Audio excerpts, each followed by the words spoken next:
Hello friends, welcome to my YouTube channel Indian MomCom. मैं हूं दिव्या शर्मा।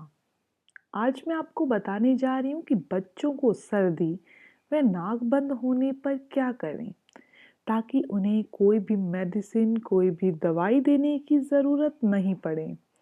जब बच्चों को सर्दी हो जाती है, नाक बंद हो जाता है, तो सबसे पहले बच्चे तो जो परेशान होते हैं, सोते हैं, उनसे पहले उनकी मदर परेशान हो जाती है। क्योंकि होता यूँ है, बच्चे अच्छे से सो नहीं पाते और सांस नहीं ले पाते सही तरीके से।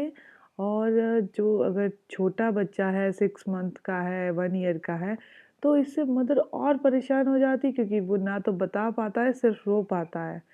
तो इससे कैसे बचा जाए कि दवाई देने की भी ज़रूरत नहीं पड़े और बच्चे का नाक भी खुल जाए, अच्छे से वो सांस भी ले सके।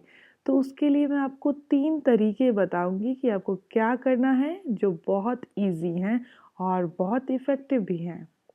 फर्स्ट ऑफ ऑल, बच्चे को स्टीम दीजिए। अभी आप स्टीम बच्चे को कैसे देंगे? वैसे बड़े होते हैं तो वो तो किसी भी पैन में पानी गर्म हुआ और उसके पास नाक लेके जाते हैं, स्टीम ले लेते हैं। अब बच्चे तो बच्चों को डर लगता है, या फिर पेरेंट्स को डर लगता है कि बच्चे के गर्म पानी नहीं डल जाए या फिर कुछ भी ऐसा। तो आप बहुत जो कॉटन का कपड़ा होता है या कोई भी टॉवल होता है, उसको गर्म पानी में आप डिप कीजिए, उसे निचोड़ लीजिए और बच्चे की नाक के पास कर दीजिए। ऐसा करने से जो हीट होगी बच्चे के नाक को मिलेगी। इतना है कि जब आप बड़े जो होते हैं वो 5 मिनट हीट ले ले तो काफ़ी होता है सीधा पानी की। लेकिन अब अपने टॉवल के थ्रू दे रहे हैं या फिर किसी भी कॉटन के कपड़े के थ्रू दे रहे हैं, तो वो 5 मिनट नहीं, कम से कम आपको 10 मिनट वो स्टीम आप बच्चे को देनी पड़ेगी। बार बार आप पानी को चेंज ज़रूर कीजिए, पानी सॉरी, जो टॉवल है उसको दोबारा गीला करिए, जब वो ठंडा हो जाए दोबारा फिर स्टीम दीजिए। ऐसा करने से बच्चे का नाक खुल जाएगा और जो नाक के मसल्स होते हैं, वो जो स्वेलिंग आ चुकी है वो स्वेलिंग दूर हो जाएगी जब आप स्टीम देंगे। इसके अलावा आपने ऑयल की मसाज करनी है। ऑयल कौन सा लेना है आपने? ऑयल आपने सरसों का तेल या फिर आपने कोकोनट ऑयल को थोड़ा सा हल्का सा गर्म कर देना, और ये चीज़ आपने रात को सोते टाइम करनी है। रात को सोते टाइम आपने बच्चे की छाती पर और बैक पर ऑयल की मसाज करनी है। हो सके तो बच्चे के पैरों के तलवों पर भी ज़रूर कर दें।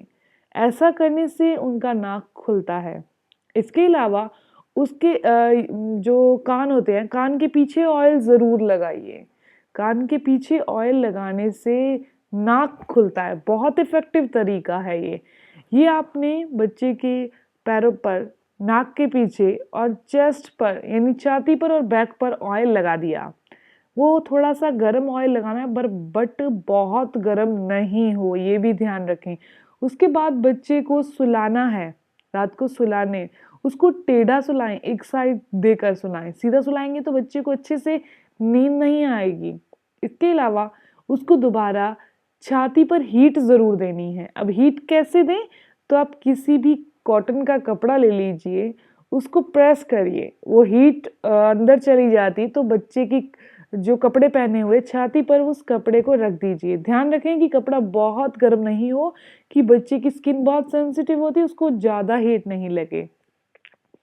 ऐसा उसके बैक पर भी रखते हैं कपड़ा और उसके फ्रंट पर भी रखते हैं।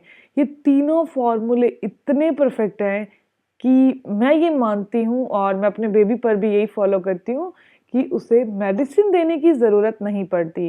एक्चुअली हम जर्मनी में रहते हैं और यहाँ मौसम जो है वो थोड़ा ठंडा ही रहता है, इतना धूप ज़्यादा नहीं निकलती। तो इसी कारण से ये कोल्ड जैसी चीज़ तो नॉर्मल हो जाती है।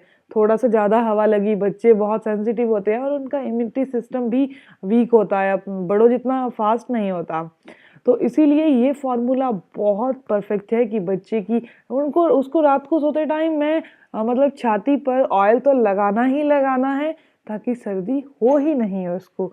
ये बहुत इफ़ेक्टिव तरीका है, आप इसे ज़रूर फॉलो कीजिए। और जब भी धूप निकले उसे धूप में ज़रूर बिठाइए। अगर आपको ये वीडियो अच्छी लगी तो आप इसे लाइक ज़रूर करिएगा और बाकियों को भी ज़रूर शेयर करिएगा। मिलते हैं नेक्स्ट वीडियो में, तब तक के लिए गुड।